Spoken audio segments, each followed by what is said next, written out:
Russia tested equipped with Su-30SM fighter waiting to compete with Ukrainian F-16.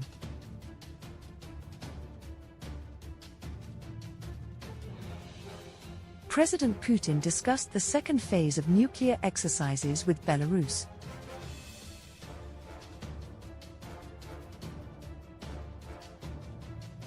Ukraine faces the challenge of finding a way to respond to Russia with smart bombs.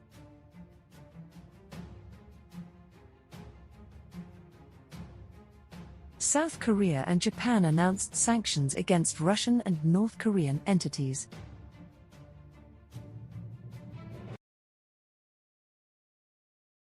Russia tested equipped with Su-30SM fighters waiting to compete with Ukrainian F-16.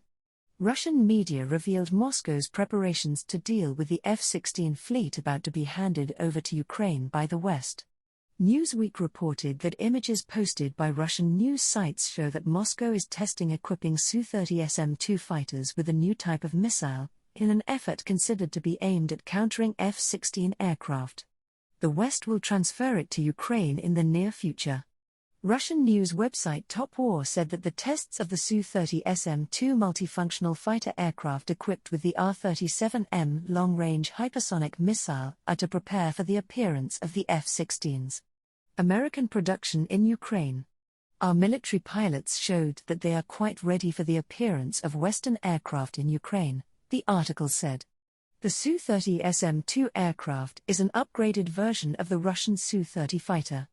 Russian state media described the planes as being equipped with sophisticated avionics, including radar, to enhance their ability to detect and identify targets at longer ranges. Russian media said this fighter is capable of carrying out attacks on air, ground and sea targets with new smart weapons from a distance of several hundred kilometers, but did not provide information. Provides more detailed information about specific weapon systems. In November 2022, TASS news agency reported that the Russian Ministry of Defense had received a batch of new Su-30SM fighters, reconfigured to deploy a larger arsenal of missiles. Long-range fire, air-to-air and air-to-ground. Ukrainian news sites said that information about the Su-30SM tests appearing in the context of the F-16 being handed over to Kiev was not a coincidence. The R-37 is one of the most formidable air-to-air missiles in the Russian arsenal. The Vimpel R-37M missile is considered an aerial assassin in the Russian Air Force thanks to its impressive ability to attack targets. This missile has a speed of more than 7,400 km per hour, equivalent to 6 times the speed of sound, a range of more than 300 km, much farther than the US Navy's AIM-54 Phoenix missile, with a range of only 190 km.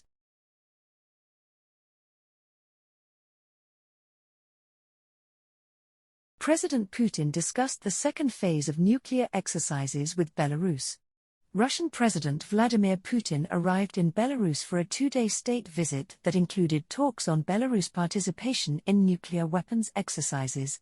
According to RT, after being welcomed by Belarusian President Alexander Lukashenko on May 23 at Minsk National Airport, President Putin said, "We will talk about the second phase of the exercise. This involves Belarus's direct participation in these events." On May 21, the Russian military began the first phase of tactical nuclear exercises in the southern military district, including Crimea and 4 former Ukrainian territories in the Donbas region. According to Russia, the exercise aims to demonstrate the ability to respond to external threats, thereby preventing Western countries from escalating the Russia-Ukraine conflict. The exercise includes transferring nuclear weapons to soldiers from storage sites, arming missiles with tactical nuclear warheads, and secretly deploying those weapons. After the Kremlin announced the organization of the exercise earlier this month, citing the unprecedented escalation of tensions with the US and its allies over Ukraine, President Lukashenko immediately ordered a similar exercise to test the situation. Testing Belarus's nuclear-capable weapon systems, including the Iskander missile launcher.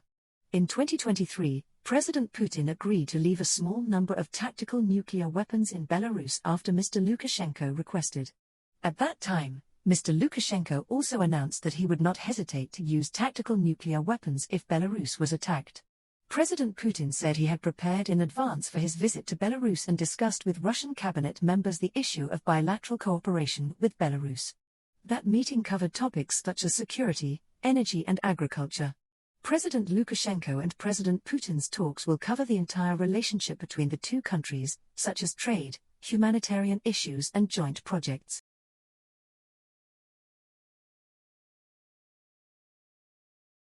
Ukraine faces the challenge of finding a way to respond to Russia with smart bombs.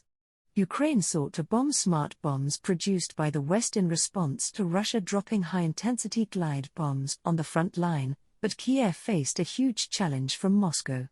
Reuters quoted three knowledgeable sources as saying that Russian electronic warfare equipment has relatively effectively prevented Ukraine's smart guided bombs from attacking their intended targets.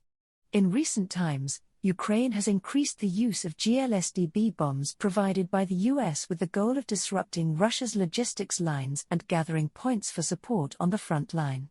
This is also Ukraine's tit-for-tat effort against Russia when Moscow continuously dropped smart bombs containing hundreds of kilometers of explosives on Kiev's targets, causing serious damage.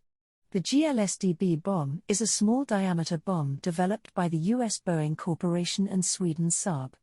Dubbed a hybrid weapon, the GLSDB bomb is made from a unique combination of traditional bombs and multiple rocket launchers. Although it is a bomb, GLDRS is launched from the ground, specifically from the HIMARS multiple launch fire system or the M270 self-propelled gun and its variants. The bomb's range is up to 160 kilometers. Ukraine hopes GLDRS can help them strike deep into Russian targets behind the front lines to be able to respond to Russia's smart bombs. However, this did not happen. The positioning system on GLDRS has become a target for Russian jamming equipment in recent times. Although contractor Boeing claims GLDRS can deal with certain electronic warfare equipment, according to sources, it may take the company many months to renovate and upgrade weapons to deal with Russia. Jamming occurs when one party emits large amounts of energy into an area, overwhelming the device's signal.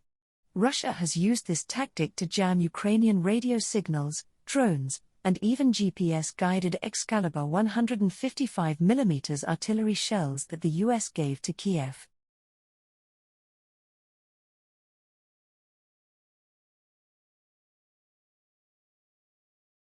South Korea and Japan announced sanctions against Russian and North Korean entities. South Korea and Japan announced a series of sanctions imposed on individuals, organizations and ships related to accusations that Russia purchased weapons from North Korea, in violation of United Nations resolutions. Accordingly, the South Korean Ministry of Foreign Affairs announced on May 24 that sanctions had been applied to 7 North Korean individuals and 2 Russian boats for alleged arms trafficking and other activities, violations. Resolutions of the United Nations Security Council. The ministry also said that 2 Moscow ships transported a large number of containers containing military supplies between Russia and North Korea. Also, according to the South Korean Ministry of Foreign Affairs, a North Korean individual representing a state-controlled company based in Syria held arms trade negotiations with a Russian company from 2022 to 2023. At that time, 5 other North Koreans helped raise funds to support the development of North Korea's nuclear and missile programs. On May 24, Japan also announced sanctions against 11 organizations and 1 individual, including organizations that Tokyo believes belong to Russia and are involved in military cooperation to support Russia. Moscow launched a special military operation in Ukraine.